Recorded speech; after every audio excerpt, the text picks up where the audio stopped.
Baby chicken ஒன்று எடுத்துருக்கு. அதை நல்லா பீஸாக வெட்டி அதில் 2 ஸ்பூன் மல்லித்தூள், 1.5 ஸ்பூன் குழம்பு மிளகாய் தூள், அடுத்தது 1.5 ஸ்பூன் கரம் மசாலா தூள் வெள்ளத்தையும் சேர்த்துருக்கிறேன். அதோட ஒரு பெரிய உருளைக்கிழங்கையும் வெட்டி எல்லாத்தையும் போட்டு நல்லா தேசிப்புளி ஒரு ஹாஃப் தேசிப்புளியும் அதோட கொஞ்சம் சோல்ட்டும் போட்டு நல்லா எல்லா பீசஸ்க்கும் படுற மாதிரி நல்லா இப்படி மிக்ஸ் பண்ணி விடணும்.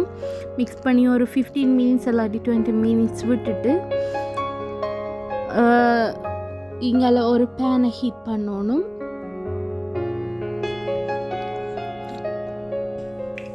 அதில் லவங்கம், பட்டை, பிரிஞ்சோல் இல்லை, பெருஞ்சீரகம், நச்சீரகம், கடுகு எல்லாம் போட்டு தாளித்து அதில் பெரிய வெங்காயம் ஒன்றையும் வெட்டி போட்டு நல்லா வதங்குகிறது. வதங்கி அப்புறம் அது இஞ்சி உள்ளி இடித்து சேர்த்துருக்குறேன். நான் இதில் தக்காளி ஆட் பண்ணிடல. இது கொஞ்சம் தண்ணியான கறியாக தான் நான் வைக்க போகிறேன். ஸோ நல்லா அது வதங்கின பிறகு நான் அதில் சிக்கன் அந்த பிரட்டி வச்சுருந்ததை ஆட் பண்ணுறேன்.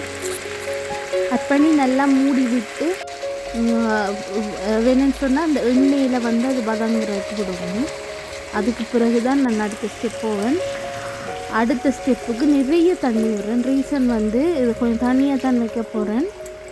அடுத்தது கொஞ்சம் ஸ்பைசிஸ் குறைவாக போட்டிருக்கிறேன்.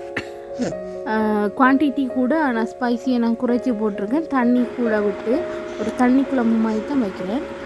ஸோ நல்லா பாயில் ஆகும். அதுக்காக தான் கொஞ்சம் தண்ணி விட்டுருக்கேன். இப்போ பாருங்கள், எண்ணெய் பிறந்து வந்துட்டுது.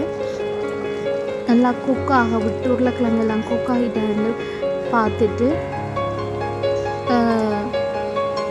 நீங்கள் இறக்கி விட்டு கொஞ்சம் தேசிப்புளி விட்டு இறக்கினா ஓகே. டேஸ்டான கறி ட்ரை பண்ணி பாருங்கள்.